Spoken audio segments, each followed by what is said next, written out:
డ్వాక్రా మహిళా సంఘాలు ఉత్పత్తులను విక్రయించేందుకు ప్రత్యేకంగా ఏర్పాటు చేసిన ఖమ్మం మహిళా మార్ట్ విజయవంతంగా నడుస్తుంది. రాష్ట్రంలో మరికొన్ని మహిళా మార్టులను ఏర్పాటు చేయాలని మా ప్రభుత్వం ఆలోచన చేస్తున్నది.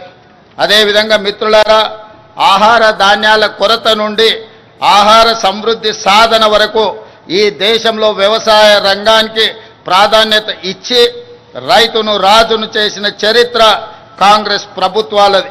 హరిత విప్లవం నుండి ఉచిత విద్యుత్తు వరకు, రుణమాఫీ నుండి రైతు భరోసా వరకు రైతుల కోసం మనం రూపొందించిన సంక్షేమ పథకాలు ఎప్పటికప్పుడు కొత్త చరిత్రను సృష్టిస్తున్నాయి.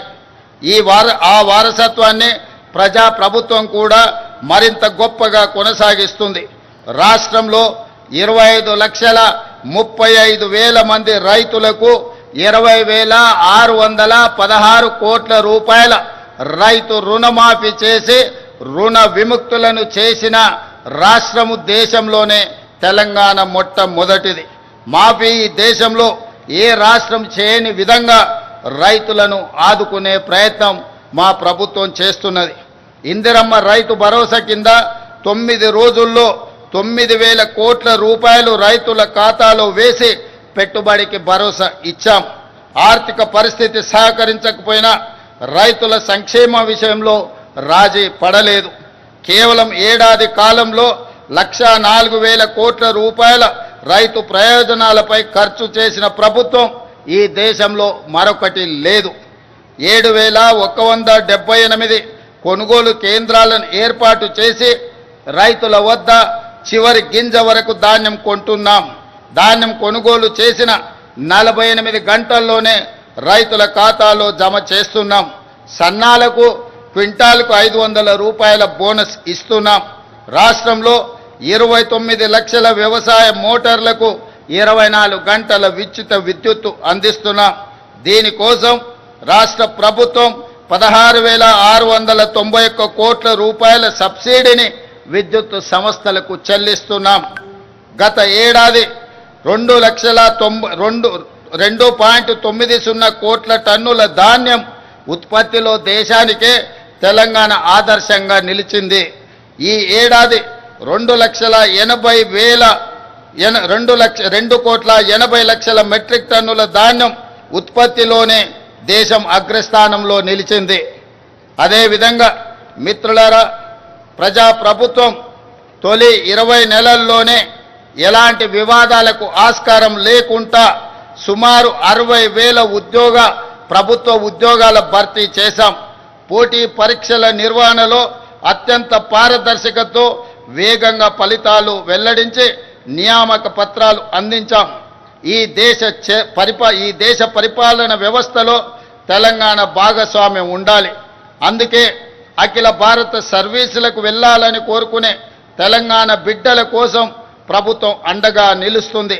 రాజీవ్ గాంధీ సివిల్స్ అభయ హస్తం ద్వారా ₹1,00,000 రూపాయల ఆర్థిక సహాయాన్ని ఈ నిరుద్యోగ యువకులకు అందిస్తున్నాం. సివిల్స్ మెయిన్స్కి ఎంపికైన 180 మందికి తెలంగాణ అభ్యర్థులకు ఆగస్టు 11న ఈ ఆర్థిక సహాయాన్ని అందించాం. మెయిన్స్కి ఎంపికైన వారికే కాక ఇంటర్వ్యూకి ఎంపికైన అభ్యర్థులకు ₹1,00,000 రూపాయల సహాయాన్ని అందిస్తున్నాం. ఢిల్లీలో వసతి ఏర్పాటు చేస్తున్నాం. ఇలా ఆర్థిక సహాయం పొందిన వారిలో ఇప్పటి వరకు 10 మంది అఖిల భారత సర్వీసులకు ఎంపిక కావడం తెలంగాణకు గర్వకారణం. మా ప్రభుత్వం చేస్తున్న ప్రయత్నాలు సత్ఫలితాలను అందిస్తున్నాయని నేను భావిస్తున్నాను. అదేవిధంగా మిత్రులారా, భూ పోరాటాల చరిత్రనే తెలంగాణ చరిత్ర. గత ప్రభుత్వం తెచ్చిన ధరణి కారణంగా తెలంగాణ రెవెన్యూ వ్యవస్థ మొత్తం అస్తావ్యస్తమైపోయింది. తమ దోపిడీకి అడ్డుగా ఉన్నారనే రెవెన్యూ ఉద్యోగులను, సిబ్బందిని దొంగలుగా, దోపిడీదారులుగా చిత్రీకరించి గత పాలకులు ముద్ర వేశారు. ప్రజా ప్రభుత్వం వచ్చాక ఆ పరిస్థితిని చక్కదిద్ది రెవెన్యూ ఉద్యోగులకు ఆత్మ గౌరవాన్ని ఇచ్చి ప్రజలకు సమర్థవంతంగా సేవలు అందించే దిశగా వారిని ప్రోత్సహిస్తున్నాం. అందులో భాగంగానే భూభారతి చట్టం తెచ్చాం. క్షేత్రస్థాయిలో ఈ చట్టాన్ని సమర్థవంతంగా అమలు చేసేందుకు ఇటీవలనే 5,000 మంది గ్రామ పాలన అధికారులను నియమించడం జరిగింది. వాళ్ళు నిజాయితీగా ప్రజలకు సేవలు అందించి గ్రామీణ రెవెన్యూ వ్యవస్థను తిరిగి పునర్నిర్మిస్తారన్న విశ్వాసం, నమ్మకం మా ప్రభుత్వానికి సంపూర్ణంగా ఉన్నది.